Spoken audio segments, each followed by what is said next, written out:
আল্লাহু আকবার, আল্লাহু আকবার। নেপালের এই প্রাকৃতিক দুর্যোগ দেখে আমি আসলে আটকে উঠেছি। যতবার দেখেছি ততবারই হাহাকার হয়েছে।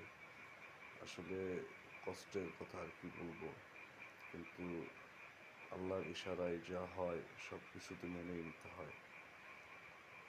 খুবই খারাপ লেগেছে, কিন্তু কারো হাতের কাজ নয় এটা, এটা প্রাকৃতিক দুর্যোগ। আসলে আমি ছোটবেলায় ভাবতাম যে একসময় কিয়ামত হবে, কিভাবে হবে। এর প্রেক্ষিতে আর কি এখন বুঝতে পারতেছি কিয়ামত আসলে কিভাবে সংগঠিত হতে পারে।